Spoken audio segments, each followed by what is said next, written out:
Welcome to OnSolos. Today I'm joined by Nasreen Stump. Nasreen is a travel lover and writer who thinks data and spreadsheets are fun. Work smarter and not harder is her motto. She's a lover of content and a deep believer that everyone is interesting if you ask the right questions. Hopefully, I asked the right questions today. We've talked a little bit before our podcast, but this is the first time we've met, and I can confirm you're interesting. So hopefully, I asked some more good questions. How are you doing today? I'm doing well. Thank you for having me. I'm glad to have you. We just met, and I think the question I have, and this is not the first time that's happened. I've actually had three of these so far where I think it might have been three, a few so far where it's the first time I've met someone and have had a podcast. It's been wonderful. It's been a great experience. So the question I asked is like, how did you find the show and how did you get on here? So I was on LinkedIn scrolling through, reading everything as we all do, and someone put up that you were looking for guests and that people should reach out and chat with you. And I loved what you were doing, putting yourself out there, doing multiple interviews and just talking to a ton of people. And I'm sure you're hearing some fascinating stories. And I can't even remember who put up the post, and I feel bad about that. No, that's okay. We'll give credit to. I think I saw we're mutually connected to a couple people, and one of them was someone who's been on the podcast already, Mark Killens from HubSpot. That's probably it. That might be the Yeah. guy. So that's very cool. We'll give him a hat tip and shout out. Anyway, how's that? Sounds good. All right, very good. Tell me about what you do and your solo life. How did you? Why don't we start with how you got started being a solo, what the story was before, and how you began? Sure. I'm a reformed salesperson. So I started out as a traveling territory sales manager for different coffee companies. And during that time, it was solo, but on a team. Small team, East Coast, both West Coast coffee company. There were only a couple of us out here, and we operated as our own unit, went around, dealt with accounts. We're always traveling. You have someone to reach out to, and you see your team sometimes, but the majority of the time you're on your own and your office day is from your house. So I was used to that type of setup. And then my father-in-law was ill. He had cancer for many years. And with kids in the house and him ill, it just made more sense for me to go out on my own. I had started travel writing while I was traveling for work.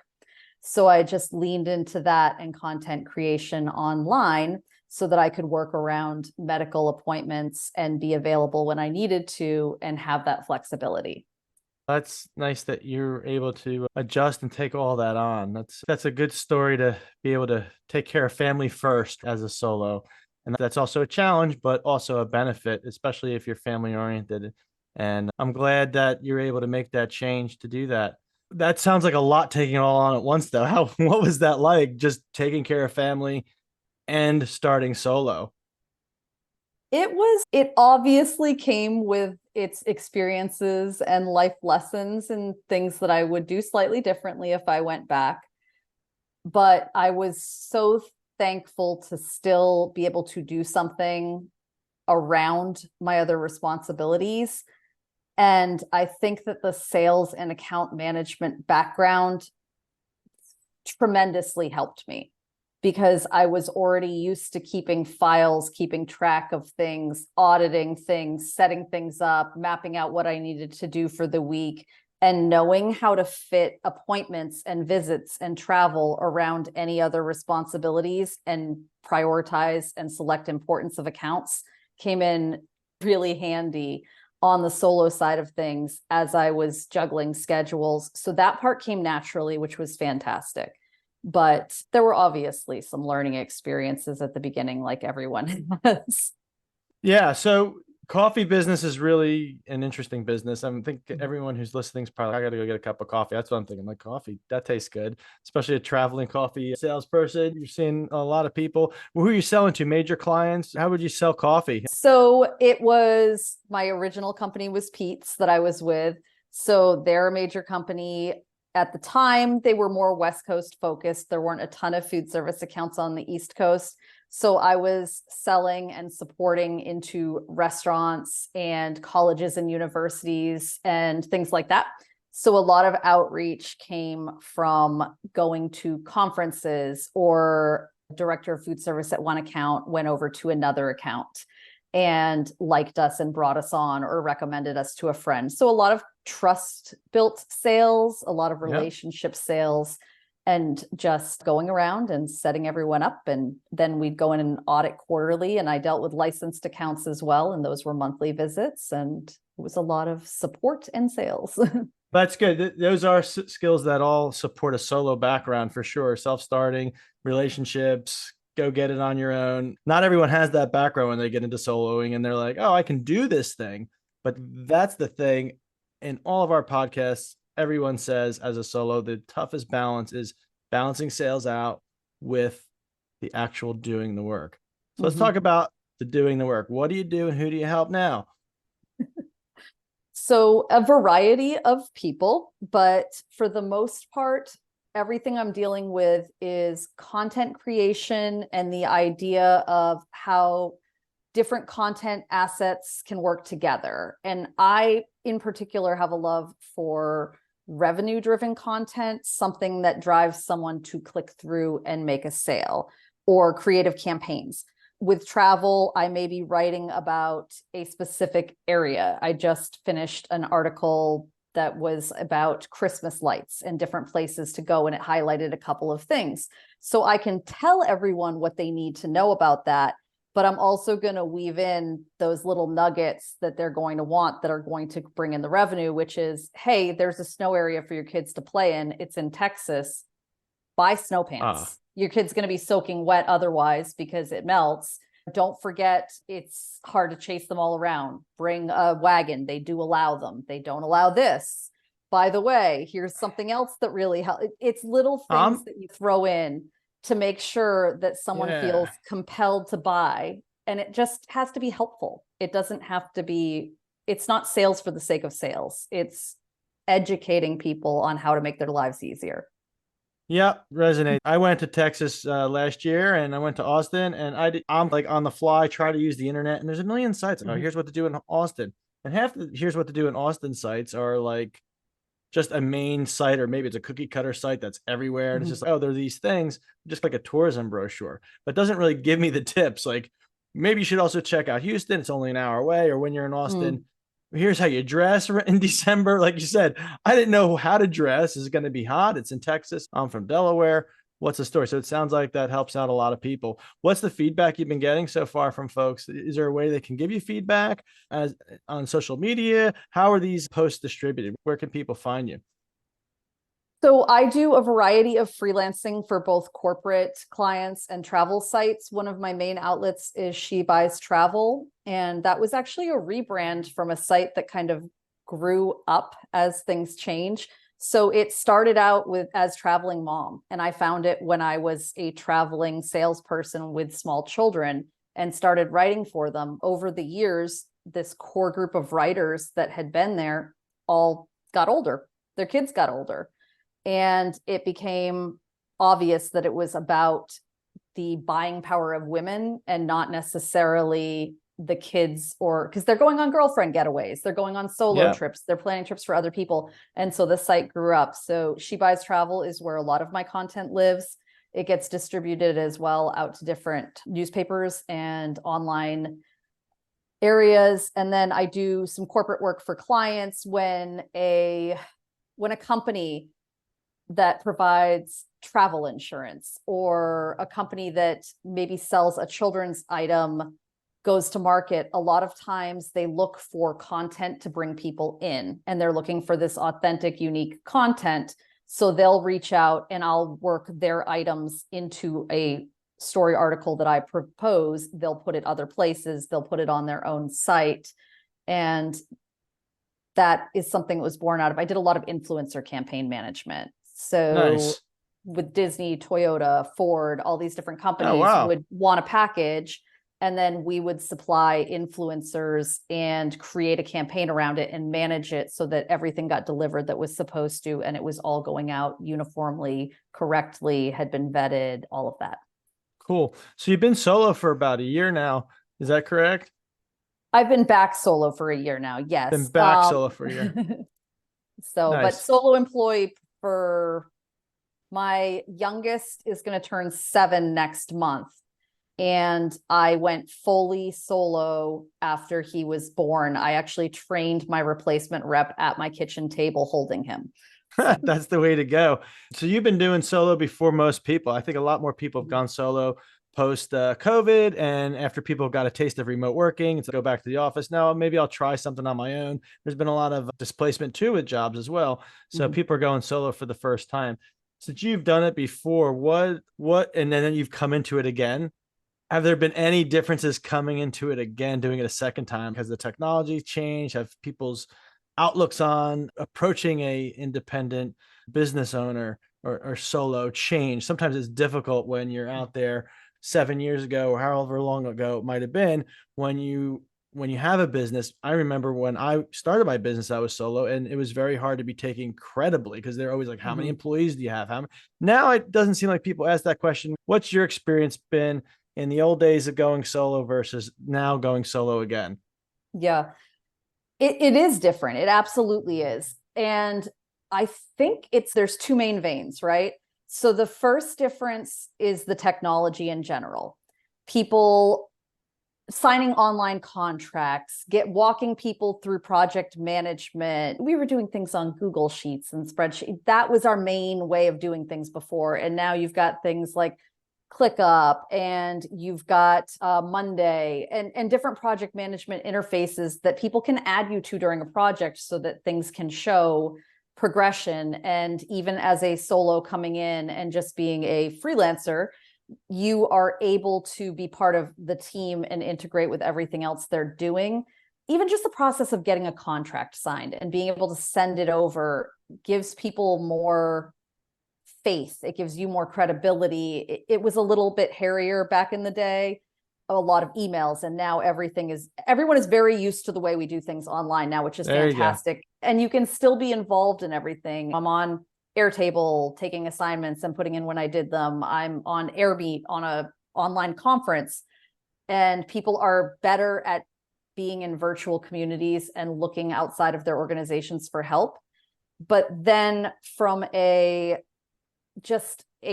what you were saying, being taken seriously, the credibility and all of that, we're getting into this phase where it feels like the influencer system is reinventing itself.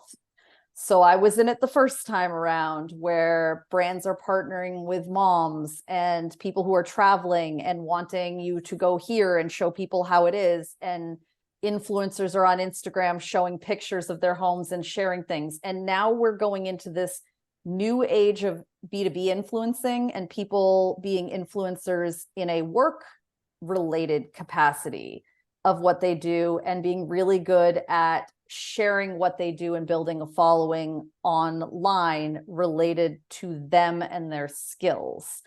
So it's an entirely different area there, where people are looking for leaders in different areas that are not necessarily employed by a company. They're looking for individuals who are leaders. That's awesome. Yeah, that's something I often refer to as one-to-one to brand. Basically, Mm-hmm. a person connects with a person, then you connect to a brand. Is that what you're saying? Something similar to that? Absolutely. I think that a lot of times in the past, people didn't realize how much impact single employees had, that they were establishing these relationships, that they were establishing trust, that they were really being a fantastic evangelist for your brand. And companies didn't necessarily realize it. And this whole one to brand and building relationships with people and that leading to business down the line, it doesn't have to be a quick close sales cycle. It doesn't have to be like, hey, blah, blah, blah, I saw you on LinkedIn and thought you might want to buy this. No, get to know the person. Maybe they're not ready. I send people other things I think they'd be interested in. I have help a reporter out. If I see something that their company would be a fit for, that they're fit to talk on, that a reporter is looking for, I'm going to let them know that. and then building that relationship and establishing trust with people. They're just going to ask you when they need something. I don't know why you do it that way. That doesn't sound like any fun. Isn't it more fun just to spam them in LinkedIn than to help them and be interested in them? No, I'm not good No. at that. And I don't like that. Well, it's good. I think it's a good thing. I don't think many people like it. Maybe those people talk to each other. They just spam each Yeah. other all day. That's how they relate. But I'm Well, not you a know, fan of that at all. it's great content for some people. I don't want to turn it into someone's hilarious content about the message they Right. got that was so far off on LinkedIn. They can do that sometimes, but it's always, that's all you get sometimes out there too. But it's great that you help people. Traveling is amazing. Do you get to travel as well, or are you just virtually traveling, checking places out, or just there are places you've been, or is that like a goal? What's your dreams here, and what are you doing? It ebbs and flows. So with travel writing, it's a mix of, am I writing about somewhere because I'm already going there and I'm going to pitch an article? Am I doing a vacation with my family that I'm going to pitch associated content with? Am I reaching out ahead of time and partnering with somewhere that has an expectation and a contract of content so that I can travel there? Or, of course, press trips and familiarization trips and working with convention and visitors bureaus. It varies for me. A lot of my travel is business related, and then I like to explore and, as I call it, preview a city for my family when I'm there. So I'll go around and do a couple of fun things while I'm there, check it out, get the vibe of the city and all that. There are other press trips and things that I go on. My daughter just turned 13, and when she was 9, right before COVID, we went to Sri Lanka. It was part of a press trip. Nice. It was amazing. Amazing. Number one, I would run and jump on a plane right now if they reached out to me and said, please come back. We'd like you to write about it again. And it was incredible. But in general, I don't think there are bad places to travel. I like everywhere. I can find something I like about everywhere, something unique, a commonality with somewhere else. And I like to explore. What's your favorite place? Would it be Sri Lanka? It would be. It definitely would be Sri Lanka for international.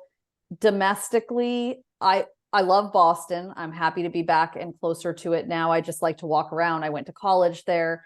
And then for cities, I love Montgomery. Alabama is one of. Really? I went there on a I heard press good things trip, about that.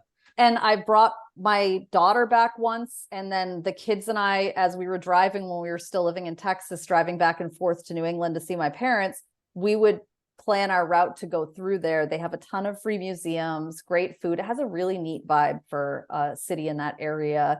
A lot of people moving into the area and opening coffee shops and businesses. And I love it. There's the coffee again. Yep. You I know always your look for stuff the there. good coffee shops. I have favorite ones everywhere I go. Yeah, you just sometimes have to tell me, this isn't good enough. I'm an expert. So where's your next trip going to be? What city are you going to next? So the next official trip is actually a close one. So there's a conference, a marketing conference next week in Boston. So I will be in Boston for a couple of days there. So that's an easy one. And then after that, I have a couple things up my sleeves that I'm working out. So possibly Las Vegas, which I've only ever connected through. I've never actually been there. And I am going to go to Bermuda with my friend who's from there.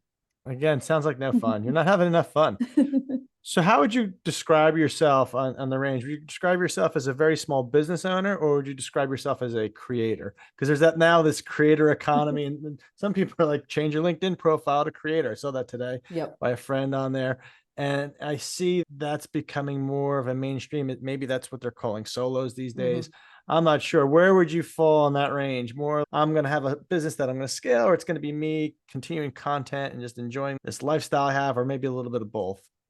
I think maybe a little bit of both. I love the creator aspect of it. For me, I enjoy the road mapping, the content creation. I am happy to write. I will write all day. I enjoy the consulting part of it that I do, where I'll sit down with someone and look at what they're trying to achieve, and we'll map out what content could center around that, how they could do it creatively, where they can double up. And maybe this asset could then be used here in an ad, and this could tie to this, and you could monetize by linking these 4 things. I enjoyed that part of it. And I've worked with a lot of other creators and influencers over the years. where I'm hiring them in and I'm seeing how they run their business and how they communicate and learning from them, and they're learning from me. And I think that I enjoy helping other people scale up through content more, maybe as much as creating it myself. And so I Nice. think it'll be creator for a little bit as I'm getting back into it, and then going into scale up and more consulting mode, because I'm finding myself doing a little bit more of that than I did in my last go round as a solo. Awesome. So that sounds like that's what energizes you. And I was going to say, what don't you like? But I don't think it's always what we don't like. It's just what energizes us and where do we want to spend our maximum time being ourselves in our workday and really get into that groove. What are the things that don't produce that much energy? Maybe takes a little more energy from you. You still might be good at those things, Yep. but they're just not the things that energize you like those things. So I think where it goes for me for the value equation is what is going to take me a long time and stop me from doing something else I like. Because I have to think about it like that, or I'm going to be like, I can do that. And I think a lot of creators got that through their minds early on, where I worked with so many amazing women who taught themselves how to do so much. To this day, if your business and you have someone who ran a mom blog in the past and it was, hire them. They learned how to do anything they needed to do to make that thing run. Yeah. But there has to be a time and a value to it. So for me, video, if it's really intensive video editing, if it's putting a bunch of clips and videos together with music and graphics and all that, I'm going to overthink it. I'm going to look and I'm going to be like, is that the right font? Maybe I want to Raise my hand more. as a new Yes. podcaster saying. And so I'm editing one of our podcasts currently, and it's a travel podcast with a group of friends that I used to be with. We were trying to bring the community back in and all get back together because we've all had our kids get older and we're not on these trips together anymore. And that one I can do. There's a couple of us, it's conversational, it requires minimal editing. We talk through it at the beginning. I train them on exactly what to do to stop so that I can easily take it out if anything happens that's wrong. But if it is going to be an asset video that has a whole bunch of different parts going into it, I have learned that I might be able to do it, but it's not smart to do it. Yeah, I hear you on that. I'd rather record 3 podcasts in a row than have to edit one. It would just take me too much time. Yeah. And I would be a perfectionist on it and I would do way too much on it. And something someone else can do a lot better than me and does it all day and gets energized by doing it. And I think that's the key. Where do you find the help? Who do you have regular helpers that do this stuff for you? Where are you finding the help on those things these days? There is a big community for creators, for travel writers. A lot of us still are in groups on Facebook or LinkedIn where we're chatting and reaching out when we need assistance or somebody else. And also because I've known so many people who do this type of creative work over the course of many years, a lot of them have pivoted into working for businesses that I can utilize or perfecting skills and really focusing in on a niche. So I reach out to my network and ask them who they have. There are so many companies out there who provide these very specific services that when you break down the time you would put into them, it just makes more sense. And then if I like one person or one company and they do a great job, I'm going to ask them who they recommend for all the tertiary services, because generally in these types of industries where they're doing video editing and recording and putting things together, those are all creative jobs as well. That's who they're getting energized by. They're going to have the best recommendations. That's awesome. Sounds like you have a strong network already and you have a community, but it's not really a formal one. It's one where you've created it with different buckets and different places, people, and it's your personal network. Have you found any communities where they're just out of the box and helpful already for a solo? Mine are bucketed into categories. So it would depend on the solo in general, because what I find useful as a solo might not be useful to somebody who's doing like an industrial type solo or something else. But in general, LinkedIn, people want to connect. You can see who they're connected with. And I've gotten pretty good at being more specific. I think a lot of people are vague when they ask for help, and they don't put out there exactly what they're looking for, what they're really trying to ask. So they'll ask, oh, does anybody know somebody who can do this? And really, you should be reaching out to some of your strongest connections and saying, I see that you're connected with 5 people. I'm looking for someone to do this. Is there one of those that you can recommend me to? You're a sales expert too, so you have no problem going in I, into relationships and knowing how to yeah. ask clarifying questions. What would be your advice for a solo that doesn't have that background?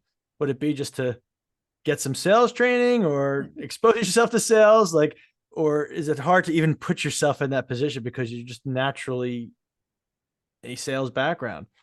I think if you ask my parents, they would say I've been selling since I was a little kid. And I went to school for marketing. My degree's in public relations and marketing. So I like all aspects of it. I think I really like connecting with people. I like questions. I enjoy having context behind things. And I think understanding nuance is really important, because if you don't dive deeper into things and you take everything for face value and you don't ask follow-up questions, that's when, as a business owner, I think you don't sell, or you sell and you get the wrong client that doesn't work out because you didn't talk enough about it. There is a lot of value in conversations with other people and with just talking through something, because a lot of times you don't realize what you know until somebody else is asking you a question about it and you're explaining it or talking through it. So not being in a silo by yourself as a solo person, even if you don't go get sales training, if you're regularly having conversations with people who do something different than you, businesses that you know nothing about, and you're able to ask them questions and learn more, that's what sales is. It's asking questions and getting a story. It's finding out whether they're aware of what they're aware of. For example, there was a client at one point who thought they were describing their ideal buyer to us. And when they were describing it, it became clear that they were calling it their ideal person, but it wasn't their easiest or best person. And that wasn't what was going to be good for kind of closing deals. And asking a couple more follow-up questions. Who are your dream clients? Who do you have who you love, you wish you had 10 more of, because they're easy, they're fun to work with, they don't require as much time, they're formulaic, what's going to come? And it became very clear that these retainer clients who paid money to have someone on call but didn't need them that often were their best clients. And that was something that they knew those were their best clients in some way, but it wasn't who they were putting out as their ideal, because it wasn't who they had the most of. And they hadn't asked enough questions to think, to get that nugget out. And so just these conversations with anyone where you're trying to learn more about what they do will teach you to be a better salesperson. Right. Yeah. And it's like they're still adding value because they're there when they need them. It's not like they're like, oh, it's like a lapsed gym membership. Exactly. It's like these people just need that person in that moment, that expert on board. And that's energizing because you're there to help them in that moment. And then you have these clients who are just trying to grind you down for everything, or just maybe think the deal is different. Maybe the deal was signed with someone else and a different person takes over that relationship, and they're just picking up your phone all the time. And the people are like, geez. So what they're spending most of their time on is their least energizing clients and not their most energizing clients, and maybe not also their most economically beneficial, profitable clients, not really improving their life on all categories is where they're spending time. And you can see how you get into that trap as a solo often, even because you're just so busy doing the work and then balancing that with the sales. You don't often have the time to pick your head up and see where you're at until it might be too late. Absolutely. And again, relationships are so key. So if you don't think you're good at sales or you're not comfortable selling yourself, but you have these great relationships and you're helpful and you have good conversations with people, you'll get referrals. You will get people coming to you. Other people will recommend you and do some of that work for you that you may or may not be comfortable with. And I think the other thing is solo wise, and maybe this is another question and I'm jumping ahead, is people are scared to break up with clients that are not good for them. And it poisons your business. If you have employees, if you're a solo, but you have a couple of other people you use, or you're a small business owner, and you let those people stay and abuse the team or take up too much of your time or not respect what the contract was, you're going to ruin it for yourself and everyone else. It's going to spill over into other toxic clients. overflow. That's what I was going to say. That just the spillover. And it's just, there's this fear that people have where they're sitting there going, but it's money. I think that's an important aspect of even having a solo community. The more I'm interviewing here on the podcast, I hear the same stuff, and becoming friends with people I haven't known and actually getting closer more to people I do know on a personal level, because these types of things come up. And it's, geez, I could just call Nasreen now. I have this problem really quick. Just like, what do you think? I just get that reality check, which I'm really not able to do very comfortably right now to a solo. I have a lot of people I know, but not everyone understands my world, doesn't understand what it's like to be a solo. So it'd be like, might go to one of my people on my team. Oh yeah, this again. But you might be more helpful to pick up from Nasreen. You sell all over the place. You've got this down. You seem happy right now. You're traveling. I'm not right now. I'm having a bad day. Here's what's going on. And you're like, well, why do you have this client?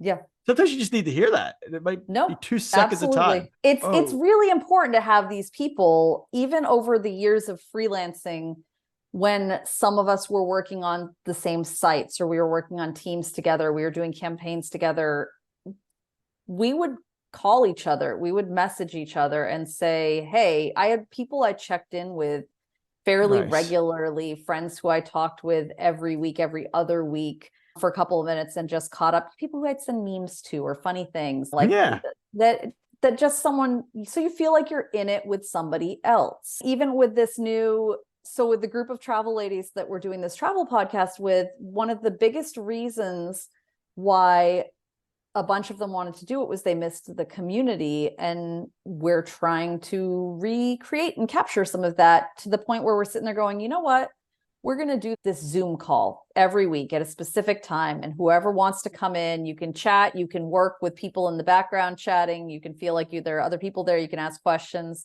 and it's just like a coffee hour online. And because we all miss that, we used to do Twitter parties where we'd all chat we'd be on there one night a week for an hour talking about whatever the topic was, saying hi, checking in. I had online friends before online friends was like the thing to do, right? These people I'd never met, I would meet them after 4 years, and my kid would be like, oh, that's one of your friends, you know them? And I'm like, I know them, but this is the first time I'm meeting them. That's right. First time I met him in person. I think Zoom really has given us an opportunity to connect. I know a lot of people are like, oh, it reminds me of lockdowns and all that. People have that opinion. I worked remotely a lot beforehand, and this is a great way to connect. I also go to the gym during the day, and that's how I manage my connections. Like, I actually do connect deeply with people on Zoom, and I do know them. I have friends for a long time on Zoom, and then I have the people I see during the day here. And I'm really enjoying the podcasting. How about you? Do you enjoy doing your podcasting? Is that like a fun way to connect? What's your advice for solos when it comes to that? Yeah. So the methodology we're using and the format we're using is usually 3 to 4 of us chatting about a topic and centering around it.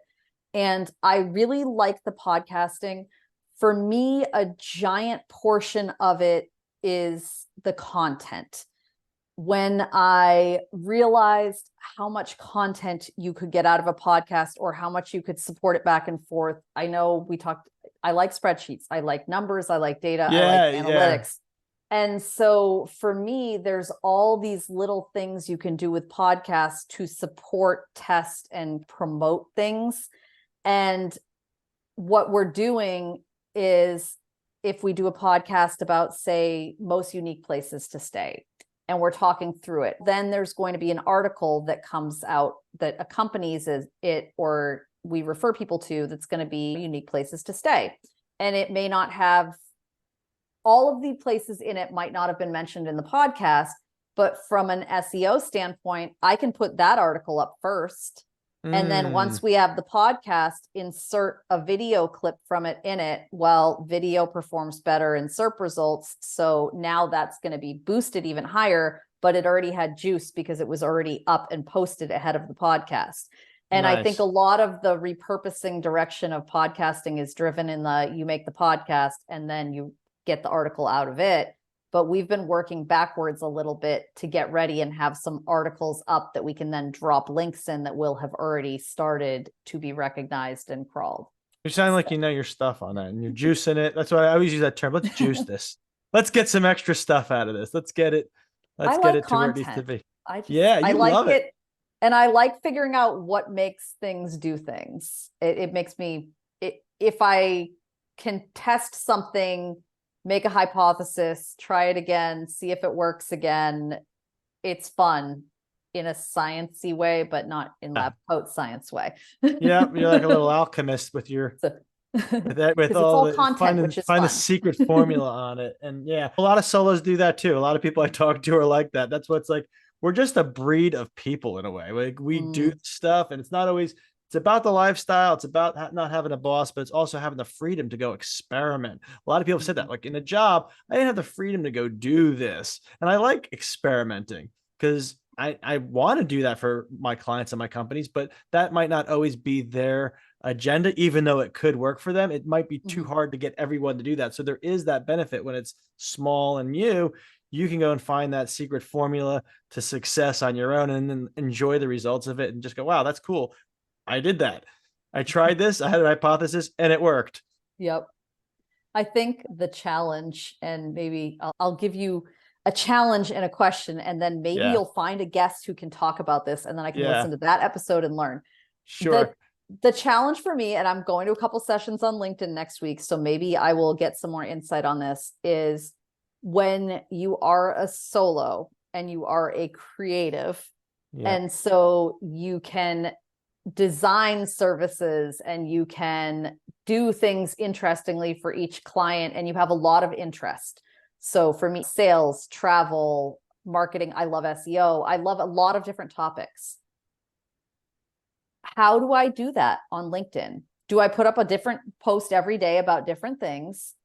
Does that confuse people? How do you work in like divergent interests on LinkedIn? So if someone can talk about that and you can tell me so that I can listen to it, that would be fantastic. Yeah, stay posted. Those are things that have been on my mind as well. And I think there's some AI solutions that will start doing that because you're right.